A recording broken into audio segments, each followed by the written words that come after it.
A reading from Luke chapter 2. Jesus' parents were amazed at what was being said about him. Then Simeon blessed them, and he said to Mary, the baby's mother, "This child is destined to cause many in Israel to fall, and many others to rise. He has been sent as a sign from God, but many will oppose him. As a result, the deepest thoughts of many hearts will be revealed, and a sword will pierce your very soul." To see a prophecy fulfilled. The prophetic visions splintered through Simeon's mind in a fraction of a second as a teenage girl and young man walked up the temple steps with their child. The images of what had been and would come, contained within this bundle coming to meet him.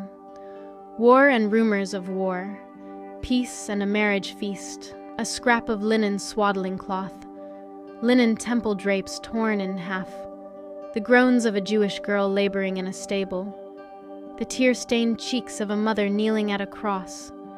Each image pointed to the completion of the promise he'd waited for his whole life, a Messiah who would usher in a world turned upside down on itself, a world where the meek were strong and the rich became poor. He might have laughed at the irony of the sight before him. A tiny baby with the strength to snuff out death, and an impoverished couple witnessing the greatest coronation in history. This is the blessing Simeon would give the God-child as his calloused hands held the infant. The blessing of paradox, for he will be the rise and fall of many Israelites. Luke doesn't write much about Simeon beyond describing him as a righteous and devout man. We aren't given the detailed story of the day Simeon met Jesus, and the gaps leave ripe room for imagining what Simeon experienced during those long-awaited moments. What did it feel like to wait all those years? Was he ever tempted to speed up the process, to look for the Savior another way?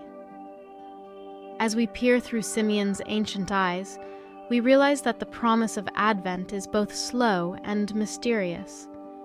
It requires both waiting and wondering. Personally, I'm not very good at slowness. I tend to sprint through Advent with the rest of the world, dutifully ticking away the days on my December calendar.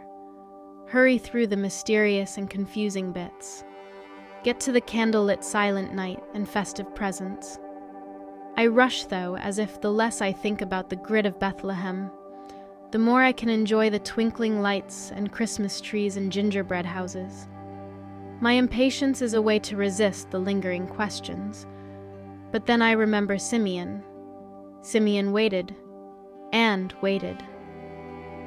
Along with many of the other prophets in the Bible, Simeon dwelled in the paradox of Advent for years.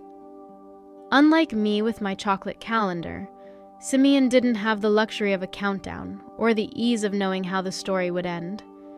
He just got comfortable with the one thing he knew: God would fulfill what he had promised. We, like Simeon, are waiting in the afternoon shadows of the in-between between Jesus' saving work on the cross and the ultimate redemption of his second coming. The scandal of the Christmas story is that it flips our vision of the world upside down and gives us a new way of seeing.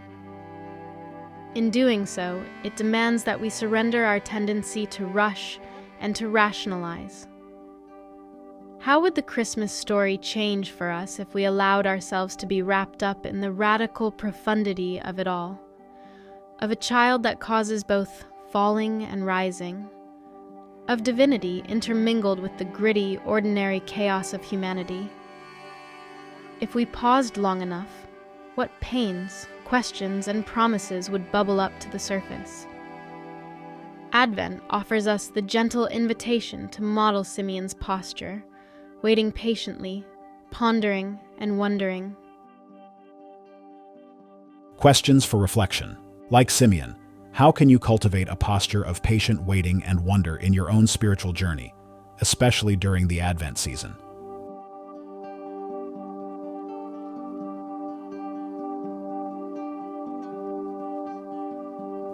Reflect on the afternoon shadows of the in-between described in the devotional. How do you experience the tension between the present realities of suffering and the future promise of redemption?